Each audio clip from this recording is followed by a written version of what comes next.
Now we started recording. Hello, everyone. I'm so happy to see you here. My name is Kathy. You know that I am helping a Christian with the Telegram group. And today we have, I think, an experience. I may say an experience. We have the opportunity to meet Alessandro Ercolani. Okay? Hello, Alessandro.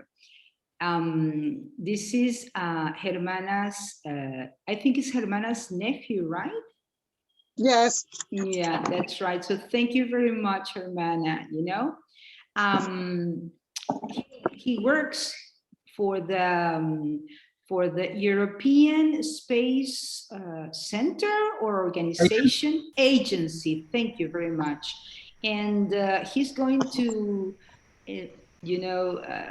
bring us some of the magical and incredible experience they had with Rosetta mission, right? Yeah. Am I correct to say? So without any further ado, I would like, Alessandro, first say thank you very much. You're welcome to the Telegram group, and please, if you want, share with us some about you. Introduce yourself, please. Thank you, Kathy. So very happy to see you all. I see that I don't see so many English names, so I'm very happy that I can speak my poor English and you still will not complain too much with me. And I am now working since 24 years in Germany. So I'm Italian, but I'm also German in the meanwhile. And but you will hear a bit more about that in the presentation. I will touch a bit upon the European aspect of my life in Europe. I don't know from which part of the world you come, but I think we all live on the same earth. So whenever I will say something about Europe, we can extend it easily to the whole world, since in the end, we are a big community. So what I would like to tell you is about this particular story of Rosetta. Maybe some of you have heard about it, some haven't. But after this night, you probably remember it because it's such a beautiful story, such an incredible adventure that for sure you will bring some of it with you.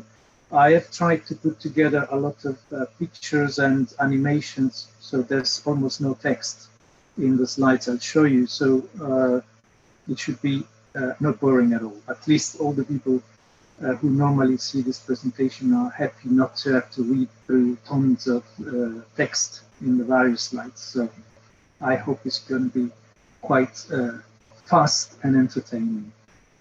Now, when I share my screen, my face will disappear. So you will see the slides. Let's say it's like going to the movies for half an hour. And then if you have questions, just take a note. And at the end, we can have a session in which you may ask any questions and I will try to answer if I can. If you ask very technical and difficult questions, I can take an action to ask to people who may know more about it. So I will just try to share my screen and you should start seeing my presentation. Let's see. Now, you should see now sunset, but yes, we can see it. It's clear. It's just the sunset, right? So, do you see the comet now? Yes, we can. Good. Fine. So, I will just say 2 words now about the context. So, the European Space Agency is an international agency with many European countries contributing. I will tell you more at the end of the presentation. And Rosetta is probably the highest point touched until now by our organization. So this is really something I'm very proud to present to you. And what we do tonight is a sort of journey in time and space. So without waiting too much, I want to start going back in time, sometime more than 4.5 billion years ago. So what you see is a model of what scientists believe happened at the beginning of our solar system. So we have this proto-disk which is rotating. There's nothing yet. At some point, the matter which is in the middle collapses and creates what is our star, the sun. So this, you will probably see a ripple, which is this gravitational waves. And you see now matter which start to become concrete and accumulate around points which start rotating about the sun. This is what is going to become our planets. And of course, the bigger the planet, the bigger the gravitational pull, and the more matter will condense around them. So you can see that there are some inner planets, which are Mercury, Venus, the Earth, and Mars. Then there's a lot of scattered stuff, which is the asteroid belt. And then you see Jupiter, you see Saturn, and Uranus and Neptune. Of course, you also see Pluto, which is a bit odd. It's not, of course, one of our planets. We only have 8 planets, although maybe when we were small, we were told that we have 9 planets. Pluto is not a planet, but more on that later or in another presentation. I think it is important to understand the rest of the presentation that we have a short recap about units of measure and time. So there's this big plane, I'll tell you why. The dimension and speed. So we all walk at 5 kilometers per hour, more or less. Bicycle, 30 kilometers per hour. A car can be 150, 200 kilometers per hour. A train can go up to 300, 400, maybe 500 kilometers per hour. An airplane, like the one you see, flies at maybe 1,000 kilometers per hour. Well, if we could go on a straight line from the Earth to the sun at the speed of the plane, it would take us 17 years to cover that distance. Yeah, so that's where we start talking about distances. The Earth has a radius of more or less 6,000 kilometers, 6,300 and something. So the length of the equator line is more or less 40,000 kilometers. The moon is 380,000 kilometers from the Earth, and a very important distance is the astronomical unit. This is the distance between the sun and the Earth. This is 150 million of kilometers, right? So this is a very important measure. This we will use it when we want to say a very big distance. We normally use multiples of astronomical units. So every astronomical unit is 150 million kilometers. Distance between Earth and the sun. So another speed which could be interesting for us to know is rockets. They fly at least at 7 kilometers per second to get into orbit and beyond. And this is above the 25,000 kilometers per hour, you can imagine. Still, a rocket flying at that distance takes hundreds of days to get to the sun, to cover the distance from the Earth to the sun. The light is very fast. The speed of light is 300,000 kilometers per second.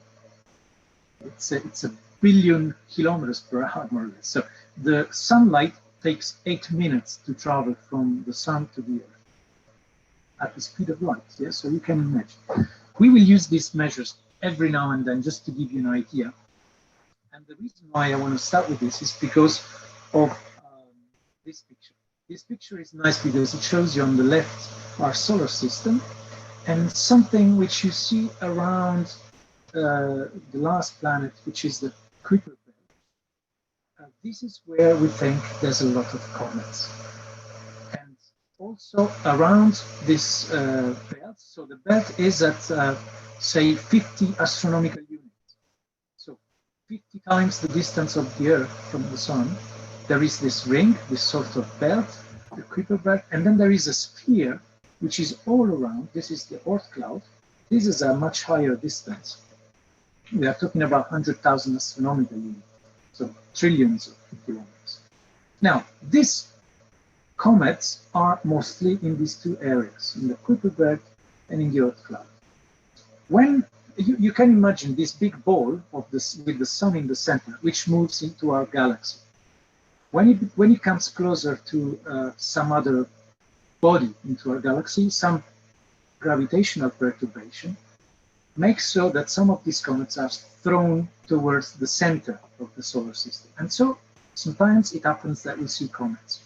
They can just pass one time and go away, or they can have a special period of a certain number of years and come every now and then to visit again. And we see them. So they have an orbit around the sun, and these are the ones which are more important for us because we can observe them at regular intervals.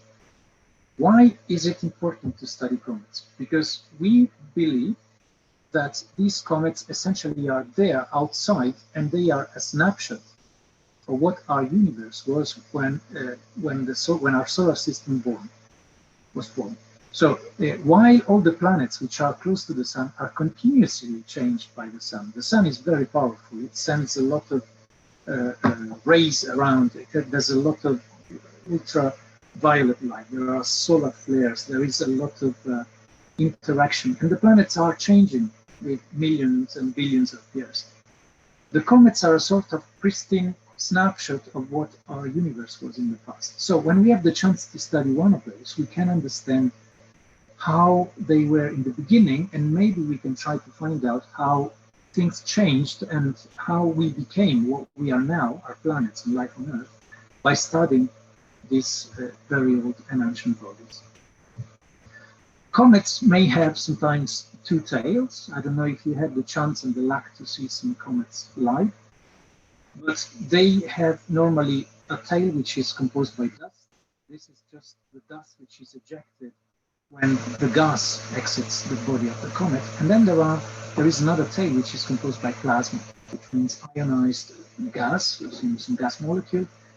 And you can see them separately because the dust tail stays on the orbit of the comet around the sun, while the plasma is always in the opposite direction from the sun because the solar wind pushes it away. We are now, in fact, focusing on our comet, the comet which Rosetta was supposed to capture and study. It's called 67P Churyumov-Gerasimenko. 67P means it's the 67th comet with a period which has been found, and it's been named with the two people who discovered it. These two pictures on the right, they are just two pictures of the same part of the sky. And with this little arrow, you can see how that little dot is in one position in the picture above and is in another position in the picture below. So it's moving. And this is how these two guys found out that there was a comet there. And these two people are Svetlana Gerasimenko and Kim Churyumov, and the comet brings their names. Now, this is Rosetta. This is a fantastic image of this spacecraft. It's quite big, and I will give you some more details, but maybe you're asking yourself why the spacecraft and the mission is called Rosetta. You maybe recognize on the top left of the screen the Rosetta Stone. This is in the British Museum in London now. This was found in Egypt in 1799. And this is very important because it has a piece of text which is written in different languages. So the same text is written in hieroglyphs from the ancient Egyptians, but then also in Copt and in Greek. And so Champollion, this famous French explorer, with a few years of work, managed to translate the hieroglyphs. So this was the first time we would be able to read in the pyramids all the inscriptions based on this Rosetta Stone. So why did we call this mission Rosetta? Because we hope that with all the scientific data that we will collect, that we have collected, and we will analyze in the next years from the comet, we will be able to decipher, to decode life and evolution of our solar system. So from these ancient times of 4.5 billion years ago up to now, and maybe find out how life was born on Earth as well. So this is the origin of the name. You can see the small lander, which is on the back of Rosetta. This is a small box. is called Philae. And Philae is the name of an island in the area of the Nile River when it goes into the sea. Now, Rosetta is a quite big spacecraft. It's around 3,000 kilos, but you have to imagine that more than a half of it is propellant. Around 1,700 kilograms. The lander is the one you see on the back of the spacecraft. It's this sort of washing machine with legs. You see that they are hanging. It's around 100 kilos.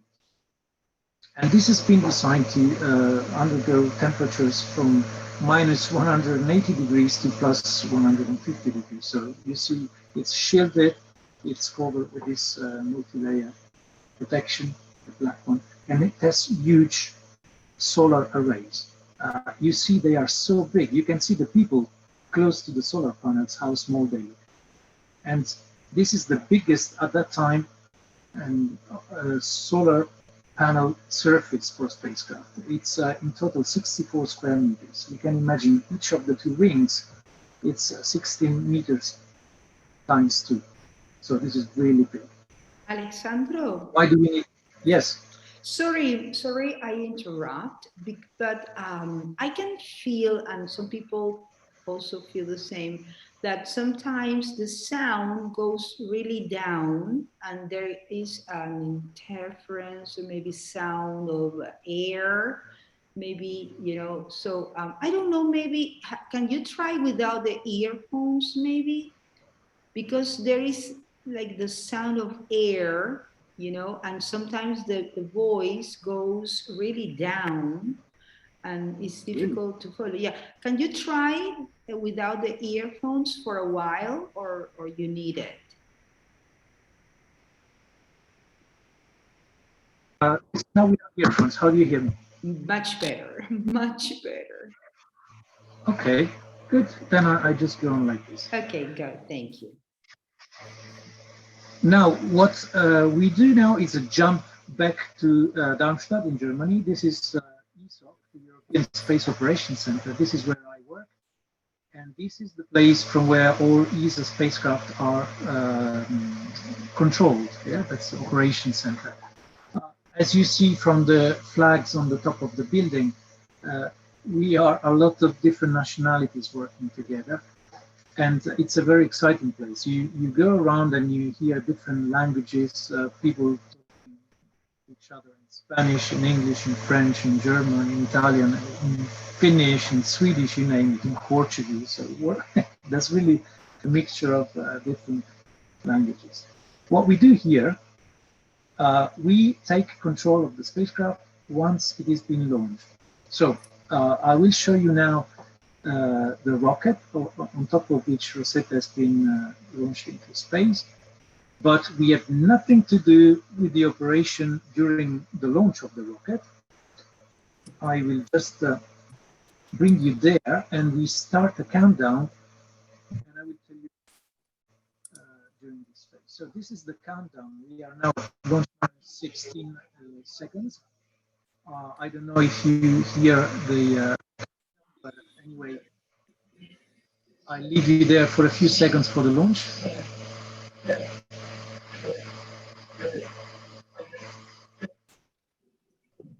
This is the main engine, and then there are the boosters, and you will see a very powerful liftoff.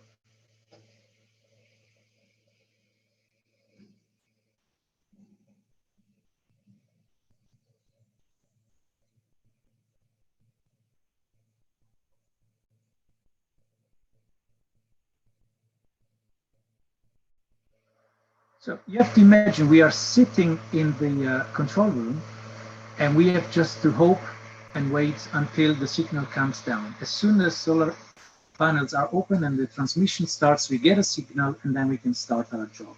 And now the job we have to do is to bring Rosetta across a long trip in our solar system. I need a slide to explain you something about the gravity assist maneuvers. This is a example in which you see a guy which throws a plastic ball with maybe 30 miles per hour speed against the train, and this train is coming at 50 miles per hour, what happens is this ball bounces away at an incredible speed, 130 miles per hour. Essentially, it transforms the mass and the speed of the train into an impulse which changes the direction and increases the speed. What do we do with our satellites? We do the same by trying to use the gravitational pull of planets in order to change their trajectory and accelerate. So you will see in the next animation how Rosetta will fly close to planets, and due to this will increase its speed by a lot without using any fuel. This is very important because otherwise with only burning fuel we would have never reached the distances we've seen.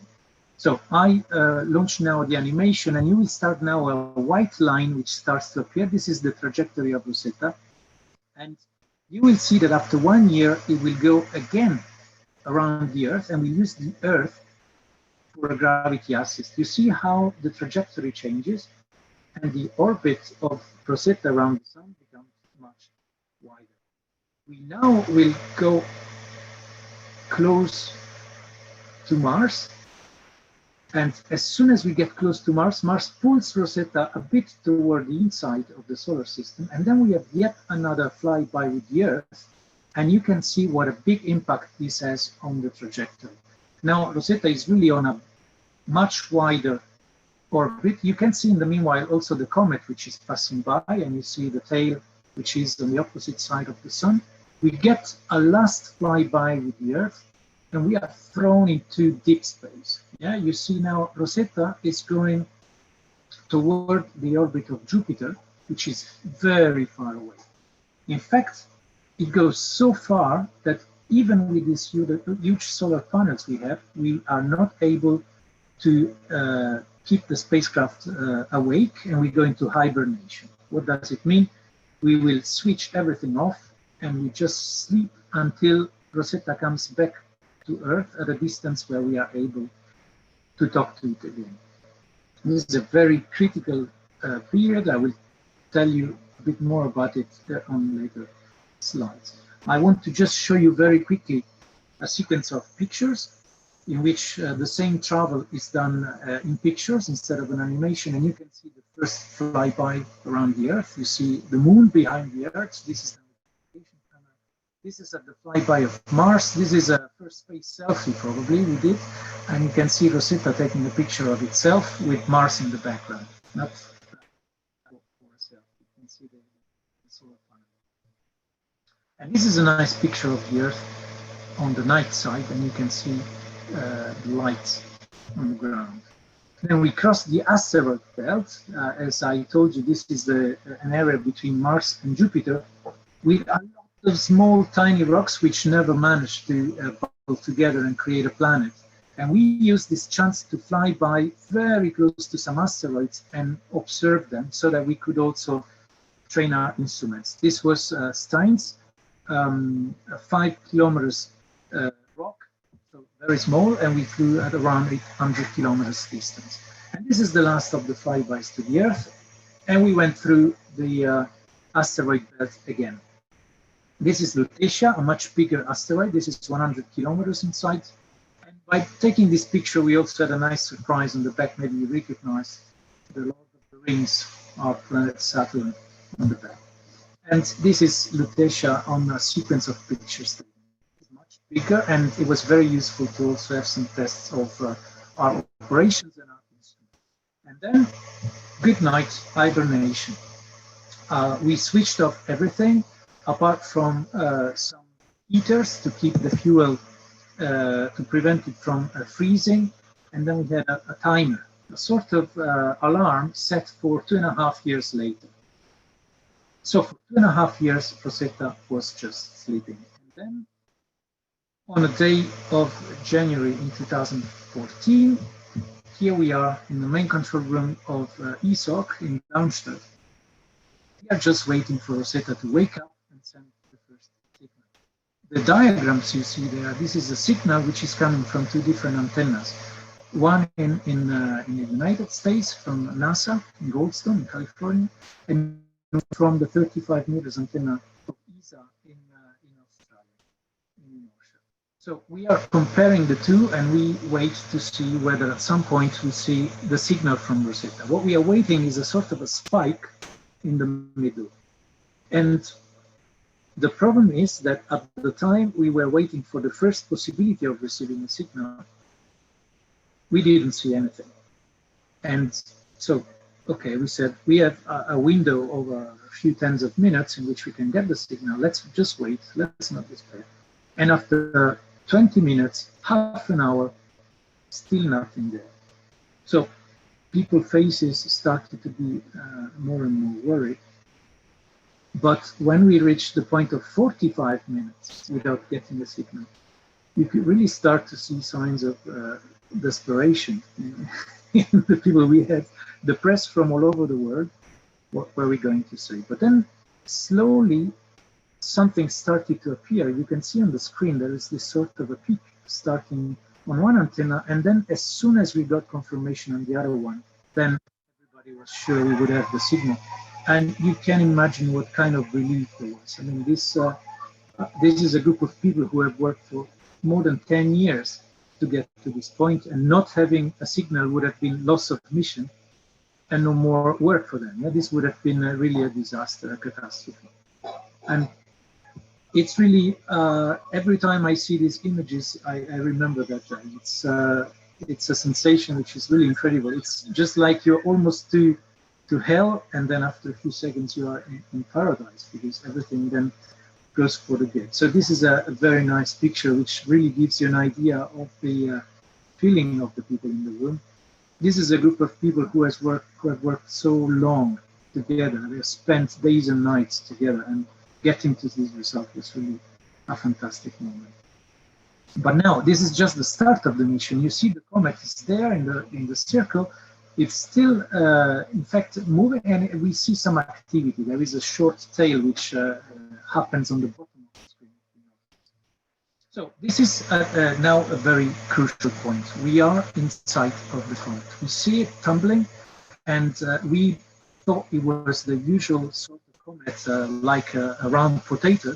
You can imagine the surprise when we saw this image. In fact, it was like sort of a rubber duck, you know, these yellow ones, and it was rotating. So this was, for the scientists, really an amazing view, something they didn't expect. For the people of ESA, of flight dynamics, the ones which were responsible to land the lander on its surface, it was a nightmare. They were really thinking, how on earth are we going to land on this moving target, which is such a strange shape? But when we started getting closer, we could have more and more details. So you see, this is a picture taken at 2,000 kilometers distance. And on the day after day basis, we got new pictures, and we could show them with increasing detail. This is very nice. You see 1,000 kilometers away, and then 300 kilometers away, and every day we would get new views almost closer. This is a combination of various pictures taken from the navigation camera, going further and further.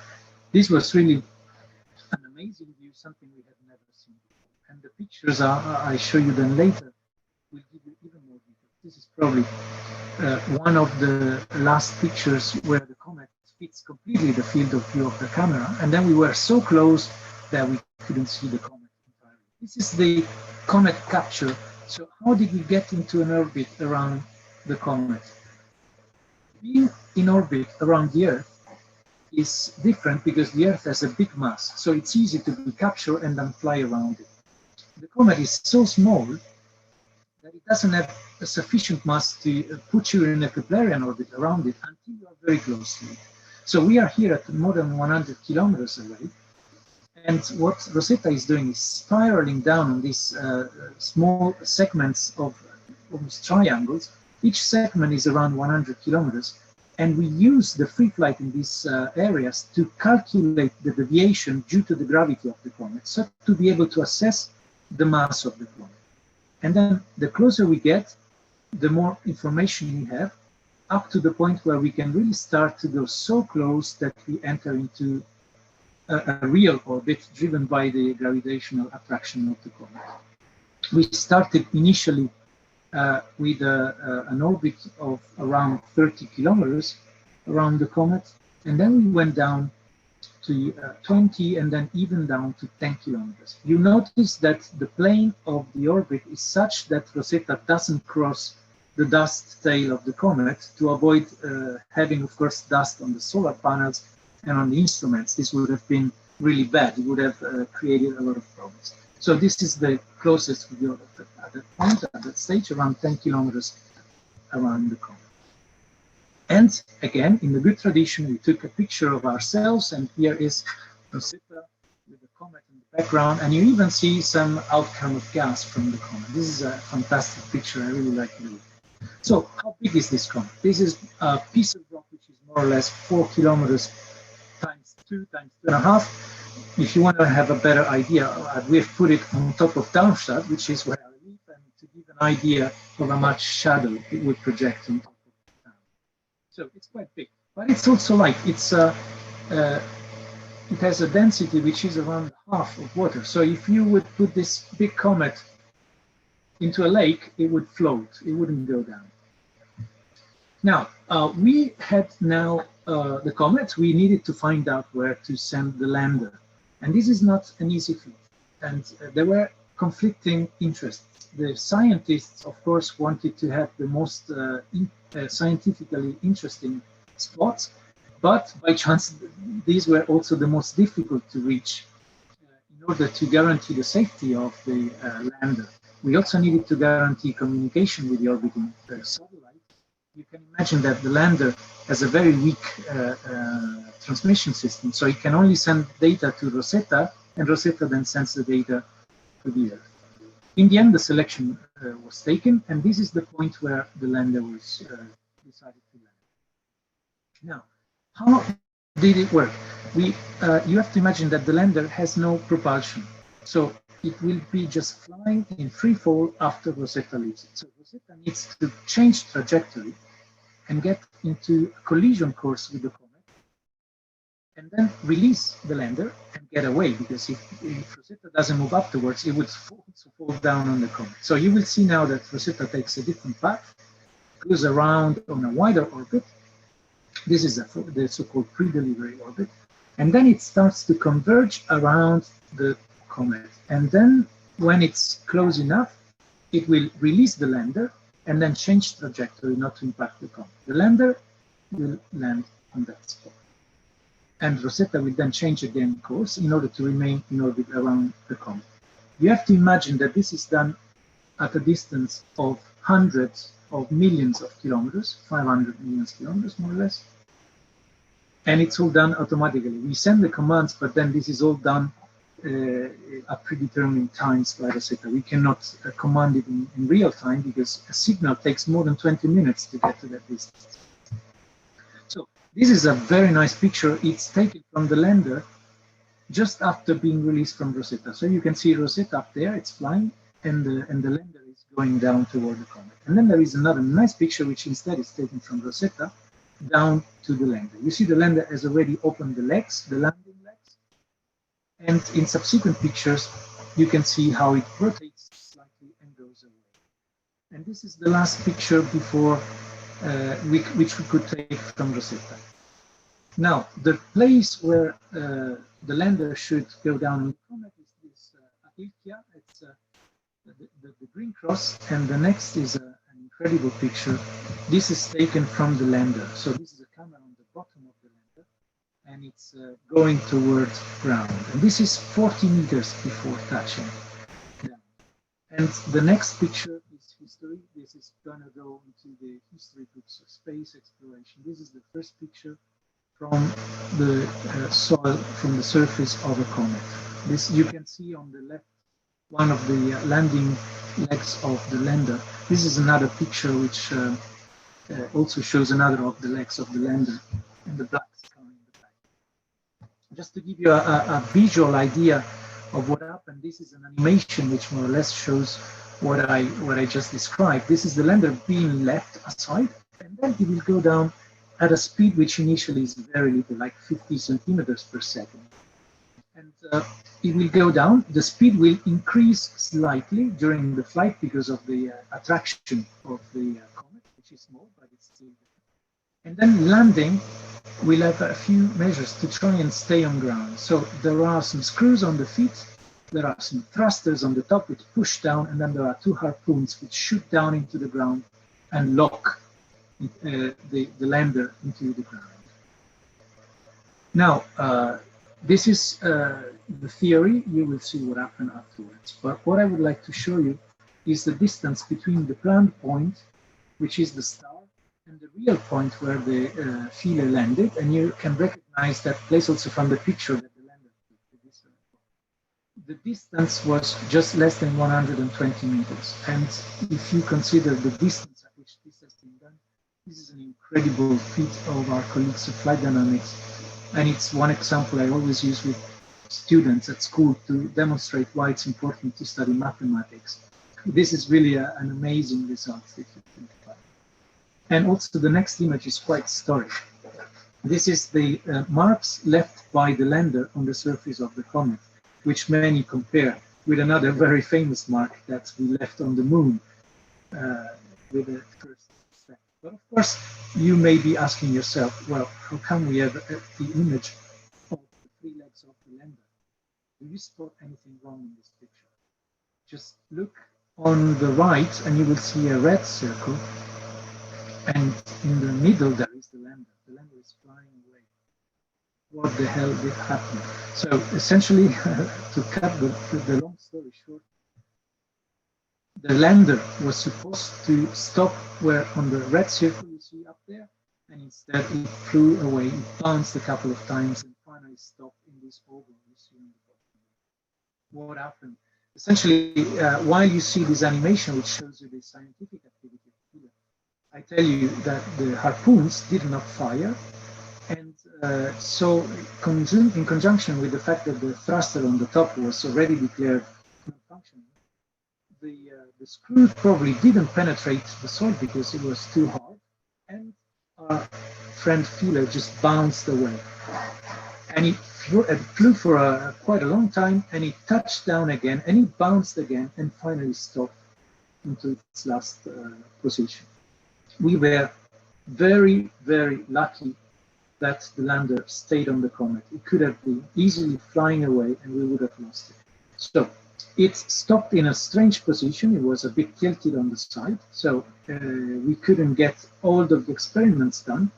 But thanks to the batteries on board, it could work for 2.5 days and collect the majority of the data it was supposed to do. So this was a big success. And although the extended mission could not take place because of the fact that the solar panels were not exposed enough to the sunlight to recharge the batteries, we had an incredible amount of data from our lander. Mission went on, and Rosetta continued for years to study the Churium of Gerasimenko, and we have a trove of data and pictures and analysis from instruments. I just go quickly through these pictures to give you an idea of the incredible quality of the pictures we collected. We went down to 7 kilometers from the surface, which is really an amazing feat. And there are valleys, there are stones, there are cliffs. This cliff is 100 meters high, and you can imagine if an astronaut would be jumping down from that cliff, the gravitation, the attraction is so small on the comet that it would take 20 minutes for the astronaut to land on the soil of the comet. And then if we would just make a little bit of a jump, it would fly away from the comet for never coming back. It's really a minuscule attraction. So I just give you a glimpse on a few pictures. If you're interested on the ESA website, there are really a lot of nice pictures that you can explore. And there is a special one. This one, it looks like the others, but if you look on the right part, there's something interesting. We could finally find out where Philae had landed just a few days before the end of the mission. This is a zoom picture, and you can see the lander on its side in its final spot. And then there was the grand finale. Rosetta would just, at the end of mission, achieve all its scientific goals, and so it would make a final descent and land on the top. We took pictures and data up to the last second, and you can see at what detail we went. We really took every possible measurement until the last second. And this was the end of the mission. It was a glorious moment, but for many of us was also a sad moment because we were so used to talk to Rosetta every day. And it was a bit sad for many of us. But this is the main goal of the mission, and this is why we were so proud to have achieved it. And this is really a picture which gives you an idea of how many people are involved in this mission. There are 50 companies from 14 different countries in Europe which contributed to Rosetta. And I also have a special example I want to show you to show the European aspect. This is my family. You can see me with the Italian flag. My wife is Spanish. She has a Spanish flag. Our kids are born here in Germany, and they have the three nationalities. They are German, Italian, Spanish. But when you ask them, what do you feel? And they say, well, I'm probably European, because they cannot really say what they feel. They are very often in Spain, in Italy, they speak German with their friends and Italian with me and Spanish with them. So this, I think, is where we are going. We are going to a future where hopefully we will have a single European hut for all of us. It's maybe a bit optimistic from my side, but I hope that at least some of the future generations would see something like that. And this is essentially the end of the Rosetta dedicated part. I had a few slides regarding ESA, but I will go through them very quickly because I want to leave space for questions and answers. I just want to remark that ESA is really there for peaceful exploration of space. Peaceful. Yeah? So the idea is that we are there for science, for research and technology, and we put together so many different people from around Europe, and we have bases in different sides of the world, as you can see from this picture. We got quite a lot of experience in many satellites. We are part of the astronauts on the space station, and in fact, we have staff from all the ESA member states, and we work on many different projects, from space science to human space flight. As I said, we have astronauts on board the space station, we have launchers, Earth observation, and we have really it's one of the most complete examples of space agencies in the world. So we are really at peers with our friends and colleagues at NASA. And I just have a final animation, which is a bit funny. This shows the flight director and the director of the operations directorate. They are very similar in this picture, but also with minutes passing and not getting the contact, they are also worried at the same way, and they are also almost desperate at the same way. So these are really funny pictures until, luckily, we had the peak of the signal and the final glory. And this is just to give you an idea of the storm of particles you see close to the comet. It's really a dirty environment. There's a lot of dust. And to conclude, we go back to Earth, our last planet.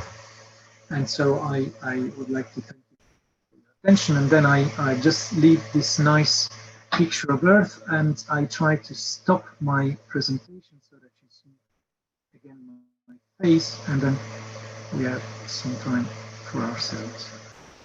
So, do you see me back? Oh, I have to enable the video again. So, okay, now you can see it. Oh. Okay, so how was it? I hope you were not bored. It was a bit longer than foreseen, but with many pictures, it's easy to lose control. So, I'm all for you. Oh my gosh, I have so many questions after seeing this, but I would love to invite all of you. There were some questions while you were describing this adventure. So maybe I invite you. Come on, go. Just say. You can say your name and where you are from, and then you can make the question, please. Okay, hi, Alessandro. My name is Fernanda. I'm from Brazil.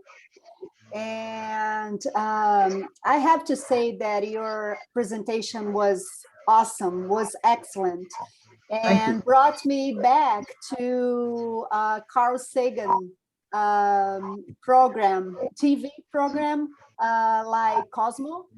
And so this was very rewarding because this is the way that I got pushed into science. So science is something that I really enjoy, and your presentation was awesome, bringing us just to the beginning of everything. So thanks so much. Thanks so much. Well, And I thanks to also, you. yeah, and I also agree with you that also with the vaccine for the coronavirus, this integration among people towards a same goal.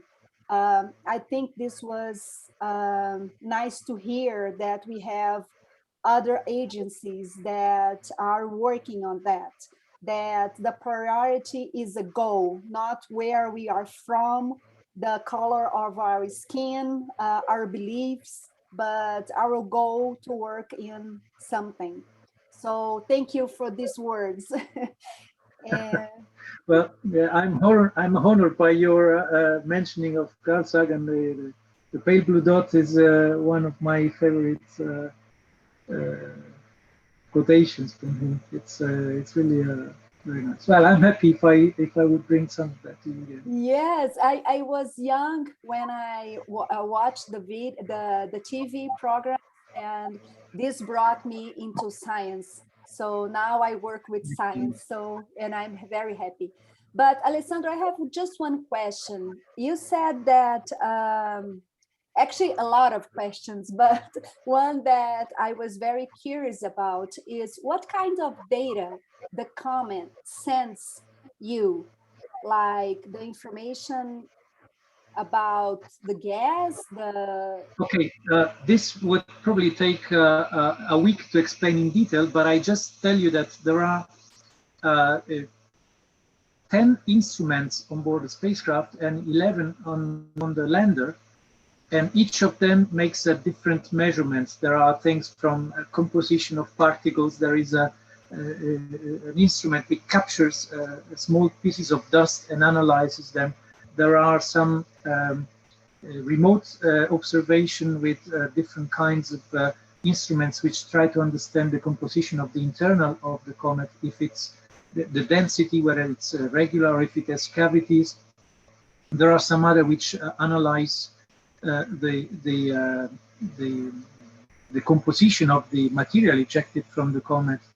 There is really a trove of data which in fact is going to be analyzed in the next decades. It's so much data that it will take years and years for scientists to get to the raw data, analyze it, write papers, try hypotheses, explain many things. So I would not dive into the details because I think this, first of all, I'm not the most qualified person to do it because we had scientists which really know what the various instruments do. My role there was more to make sure that we could have the satellite and the instruments working so that science can then go to the scientists. Yeah, but for sure in the Rosetta website, you will see then there were many links. There's a description of all the various instruments and the various findings which have been published up to now. okay, thank you so much. So actually the experiment is, we can say that is made on board and the results are sent. Yes, and Yeah. of course also the lander did measurements in situ, and this was very important to try to also be able to correlate the readings of some instruments from the orbit to the ones taken on the ground in that specific spot, because the comet environment changes continuously. So one of the advantages of being around the comet, instead of just passing by as previous missions, is that we can see how the comet evolves. Because we approached it when it was far away from the sun, we went to the moment in which there was the maximum activity due to the closeness to the sun, and then back again. So we could see really the evolution. This is also a lot of impact into the scientific study. Yeah. Thank you so much. Okay. Thank you.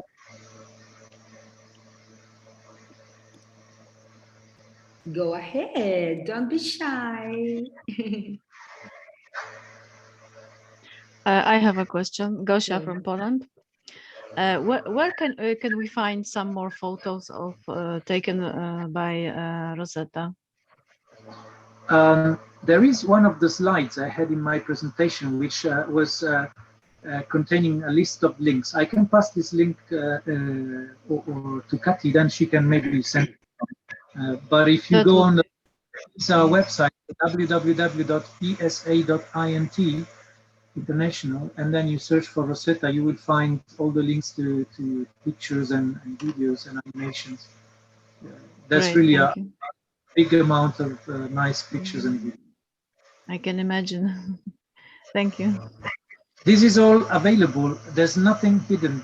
ESA works with the money of the European taxpayers, and all the things we discover, we make it available to scientists of the world. Yeah, ESA is not a company which needs to make money from the products, but it's an agency whose purpose is to enhance science and research in the world. Yeah, so this data is available.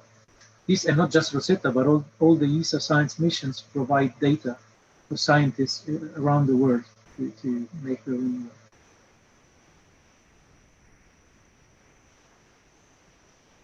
Oh, Luceli and Hans. Luceli and Hans. Hello. Yeah. Thank you very much. I'm from Spain, and first of all, I've been surprised, and I don't know how to say, but it's very exciting to hear about this mission and try to understand how it works, and this way of gain velocity or speed with this easy example that you give us about the ball into the again the train, and that is very understandable.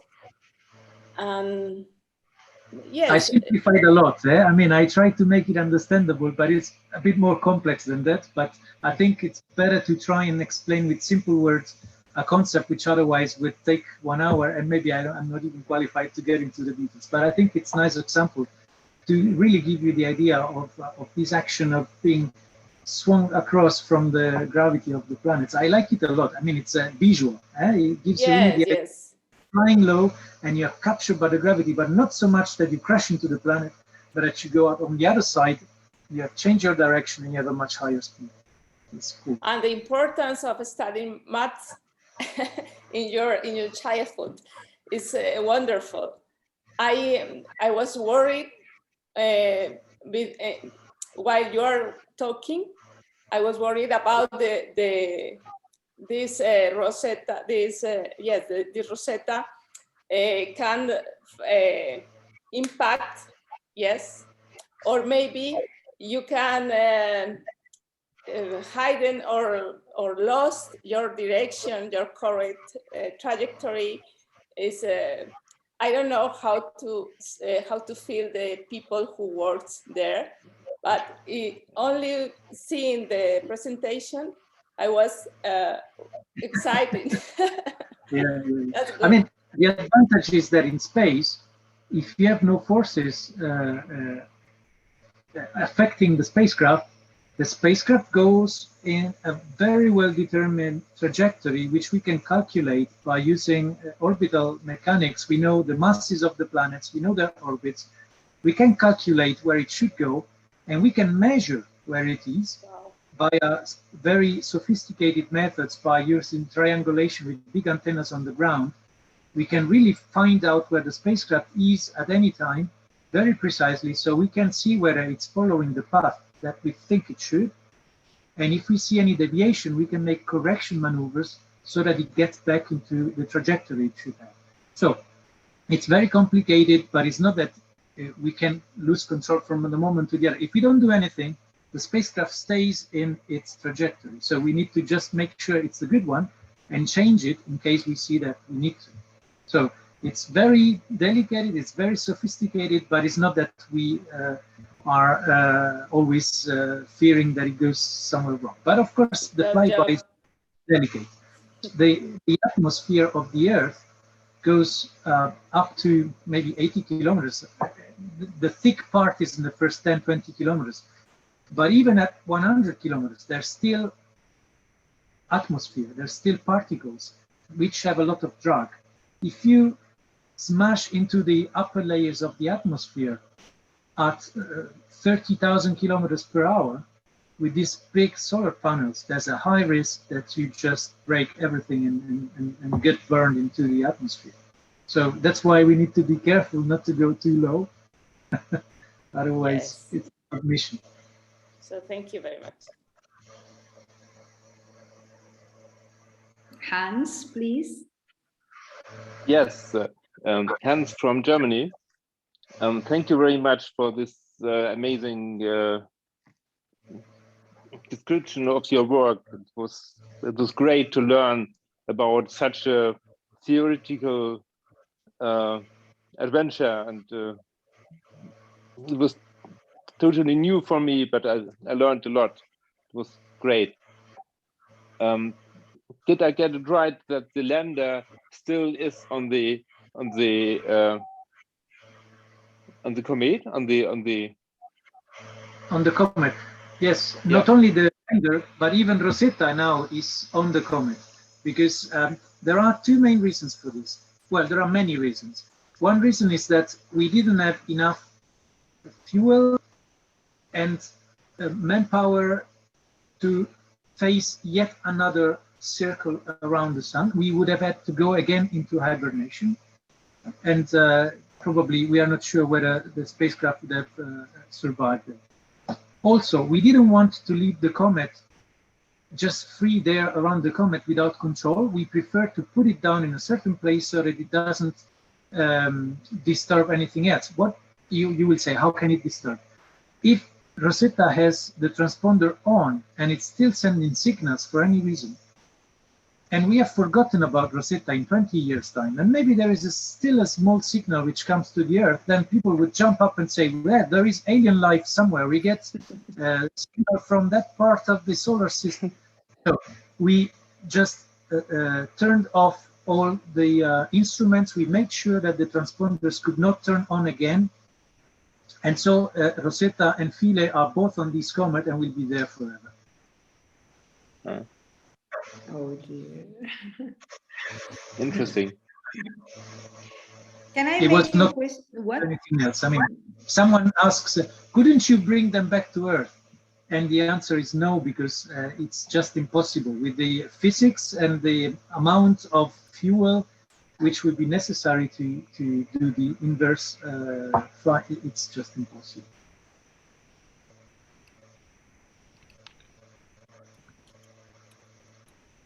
Oh, I didn't know that.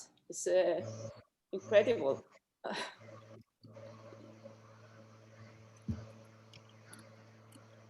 Kathy, yeah, any more question? I know that you are Yes. sure.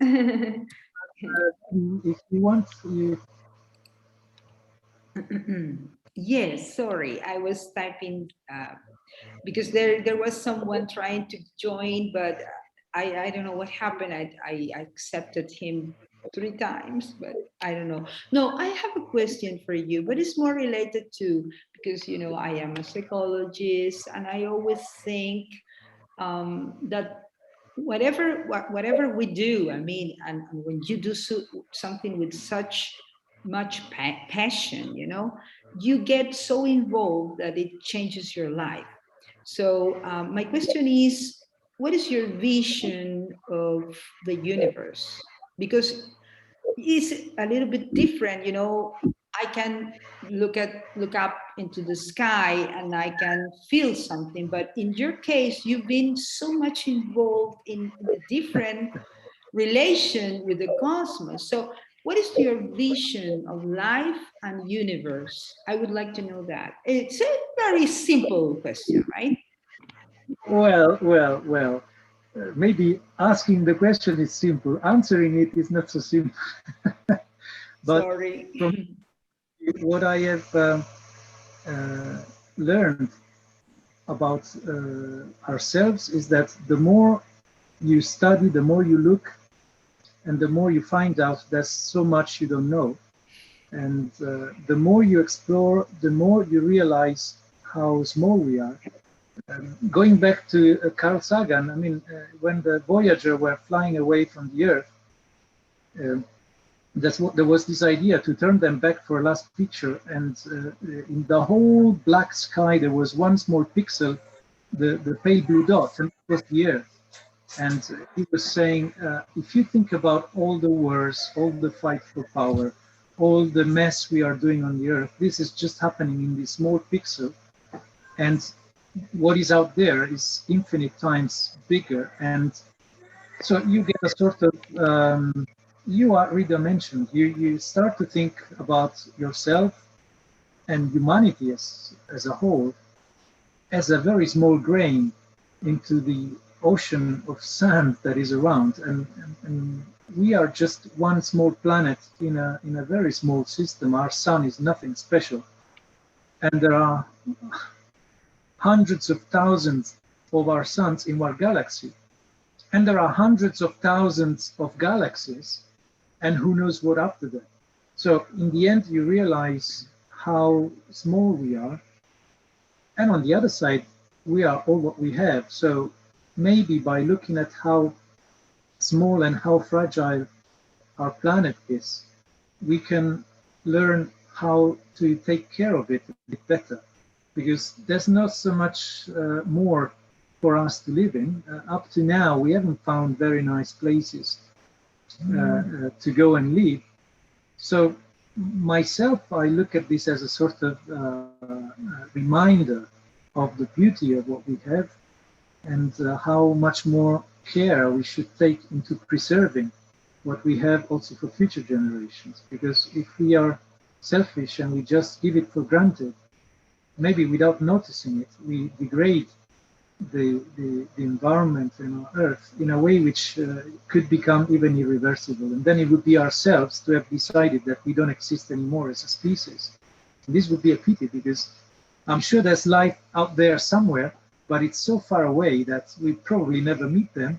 And it would be a pity that in this part of the galaxy, which is so nice, then at some point there would be no more men, because we have not been wise enough to plan for our future. So I think it's a way of putting yourself back into context. And we as men very often think that we are the best that could happen to our planet. But maybe not.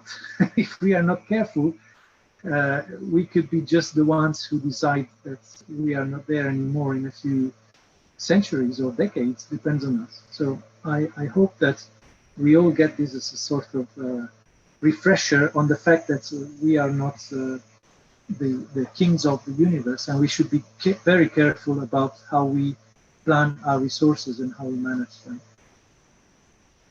Thank you very much. Thank you very much. I think we have one more question. It's from Sergio, okay? And maybe then after we are going to say goodbye, of course, not before saying, without saying thank you. Okay, Sergio, go. Thank you. I am Sergio from Colombia, from Bogota, Colombia. First of all, I want to thanks, because it was a very interesting presentation. I have a specific question. I don't know if Alessandro knows if exists currently a cooperation program between these kind of agencies, for example, NASA or Asian China agency, to develop this kind of projects to predict, for example, the possibility of the crash of this kind of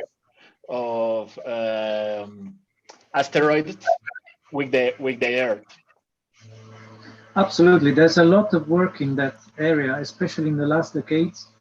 We have even a dedicated block of our agency which takes care of that. It's called Space Safety.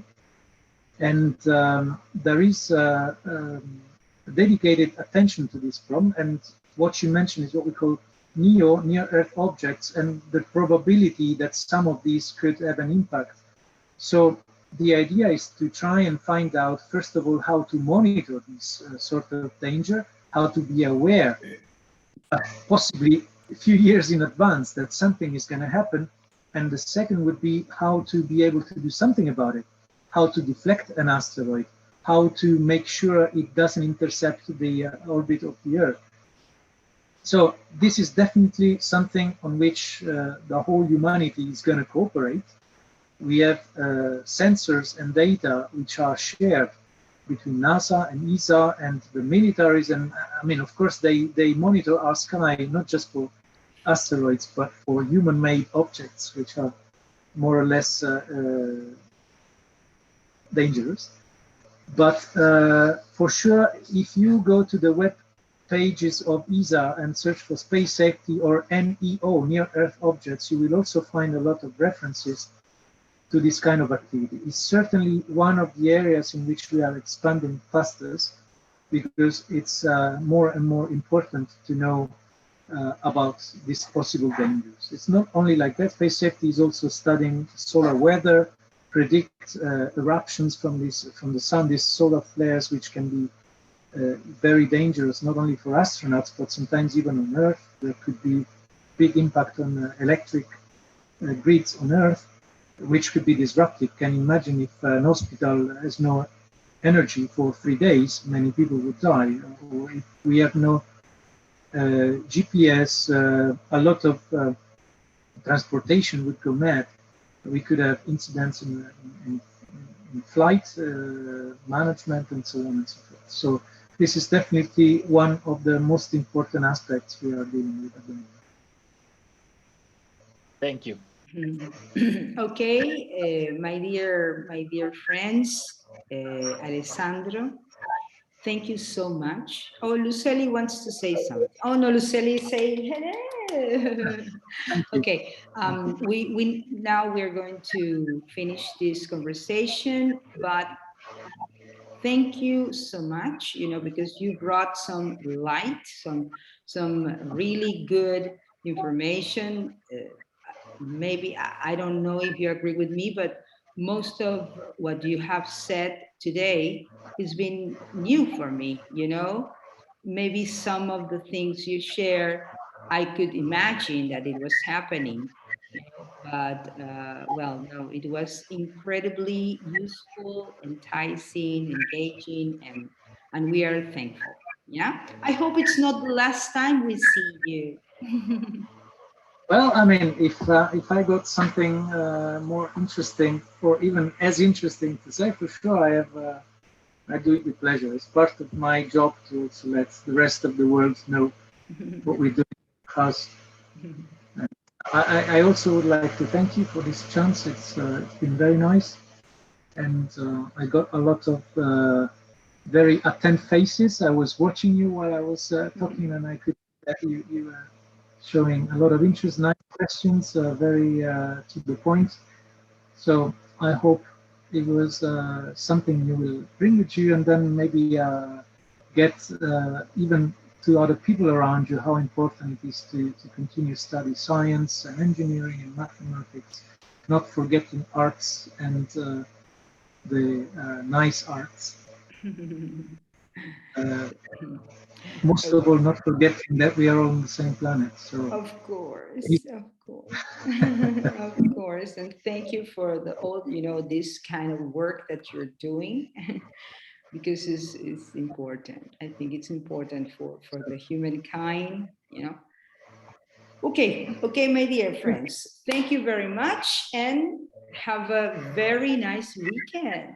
Yes. Have a nice weekend, you too. Thank you. See you next Thank you, time. Alessandro. Thank you. See you. Thank you very Bye-bye. much. Thank Bye you very bye. much. Stay Ciao. safe. Bye. Bye.